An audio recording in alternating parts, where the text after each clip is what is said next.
My parents disowned me because I wasn't a boy. A decade later, they wanted me to help fund their failing business.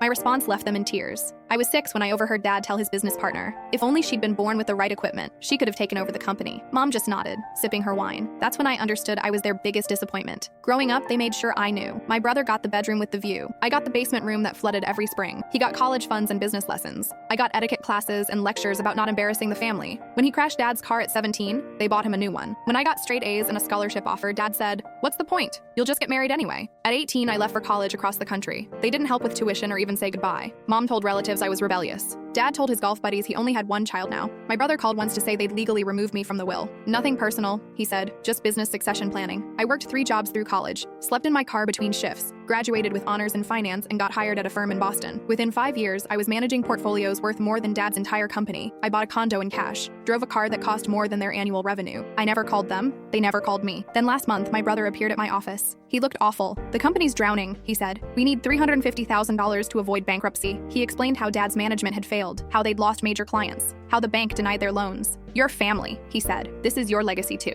I let him finish. "Does Dad know you're here? He's the one who sent me. And he couldn't come himself because?" My brother shifted uncomfortably. "He thought you'd be more receptive to me." I pulled up my investment portfolio and turned the screen toward him. His eyes widened. "You want $350,000? I said. "I make that in quarterly bonuses." I watched his face cycle through shock, envy, and desperation. "So you'll help? Tell Dad I'll meet him, noon tomorrow." The restaurant where he told Uncle David I was worthless because I couldn't carry on the family name. The next day, they all showed up. Dad had aged poorly. His suit was outdated. Mom's jewelry looked cheap. My brother sat between them like a shield. I ordered the most expensive wine and let them sit in silence. Finally, Dad cleared his throat. "Your brother explained our situation." "Your situation," I corrected. Mom reached across the table. "Please, we're still your parents." I pulled my hand back. "You disowned me, legally. Remember? We were angry," Dad said. "We made mistakes. You made choices," I said. "You chose to value a chromosome over a daughter. You chose to fund his failures while I starved." I pulled out my checkbook. They all leaned forward. I wrote carefully, then tore out the check and slid it across the table. Dad picked it up. His face went white. The amount read, 0-0. In the memo line, I'd written, "For your only child." Mom started crying. Dad crumpled the check. My brother just stared. "You'd let the family business die?" he asked. "Your family business," I said. "I'm not family, remember?" I stood up, left $300 bills for the wine, and walked toward the door. Behind me, I heard Dad's voice crack. "Wait." I stopped, but didn't turn around. "I need to tell you something," he said. "The business failing isn't an accident." I turned slowly. His face had gone gray. "What are you talking about?" He glanced at Mom, then my brother. "The debt isn't from bad management. Someone's been sabotaging us, stealing clients, spreading rumors, targeting us specifically." He pulled out his phone and showed me threatening emails. Professional, calculated, brutal. "They said they know what we did to you, that this is justice." My blood ran cold. I'd never told anyone outside therapy about my family, never sought revenge. "Who?" I asked. Dad's hands shook. "Every email is signed the same way." He turned the phone toward me. I couldn't fit what happens next in this short video. Watch the rest down below.